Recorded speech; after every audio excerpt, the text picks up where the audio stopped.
Kwa nukuu ya rais wa klabu ya Yanga ambaye ni Rais Engineer Hersi mara baada ya kuthibitisha ujio wa kocha mpya Pedro Suarez ambaye amechukua nafasi ya kocha Romain Folz, makosa yaliyofanyika kwenye klabu ya Yanga mara baada ya kutaka kujikuta wanaingia kwenye shimo zito ambalo ndani yake kulikuwa kuna mamba. Yani nikizungumza kocha Romain Folz aliyeaminika na kupewa nafasi kubwa kuitumikia klabu ya Yanga, lakini cha ajabu mambo yakawa ndivyo sivyo. Mpaka hivi sasa, mpaka muda huu, kinachoendelea ni wazi kwamba Yanga, kwa mujibu wa kauli ya rais wa klabu ya Yanga, ni kwamba wamepata kocha ambaye ni mwanasayansi wa soka, ana uwezo mkubwa na amekuwa akifananishwa na kocha wa zamani wa kikosi cha Chelsea, lakini pia na Manchester United, lakini pia ni moja kati ya makocha ambao walikuwa na falsafa ya kulinda na kuzuia zaidi. Yani kwa asilimia 70 kocha Jose Mourinho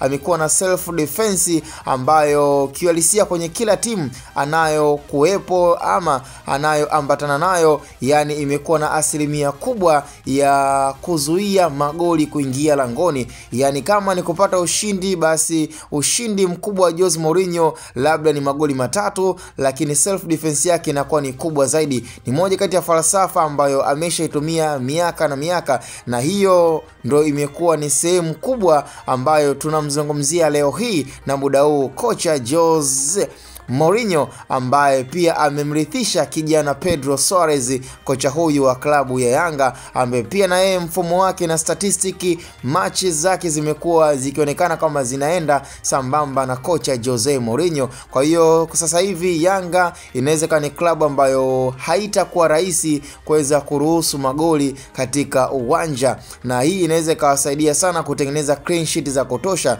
japokuwa hata kama kukawa na uhaba wa kutokupatikana magoli mengi, lakini kikubwa ni pointi 3 na kuto kuruhusu magoli katika lango lao, na yote yanawezekana. Rais wa klabu ya Yanga pamoja pia na uongozi na scouting management ambayo imehusika kuweza kumpata kocha Pedro Suarez, basi inasemekana na inasadikika kwa mujibu wa CV yake na kwa mujibu pia wa yale aliyowahi kuyafanya katika soka barani Afrika, yote yanawezekana kwa hii mbilinge na kwa hii ambayo imekuwa ikionekana kuwa ni wazi kwa mwanasayansi huyu anaweza akaingia kwenye ushindani mkubwa na kocha matatu ama koncha ambaye ni Dimitri Pantev, mmoja kati ya makocha ambao hivi sasa na kikosi cha wekundu wa Msimbazi. Pantev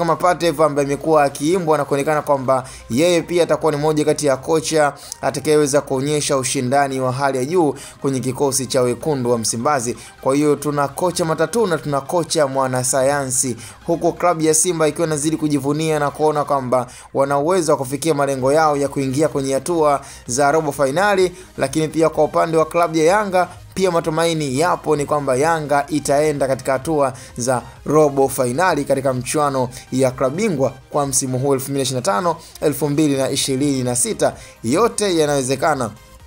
Kikubwa tunashukuru klabu zetu zote 4 zimefanikisha kuingia kwenye hatua za makundi, hivyo ni wazi kila timu ni kupambana na kujihakikishia nafasi ya kuingia katika hatua ya robo finali kwa msimu huu 2025-2026. Sina la ziada, lakini cha msingi tu ningependa tukutane kwenye upande wa comment na kudondosha pia ushauri ama maoni kuhusiana pia na ujio wa kocha mpya Pedro Suarez ambaye anafananishwa na kocha wa zamani wa Chelsea na Manchester United Jose Mourinho.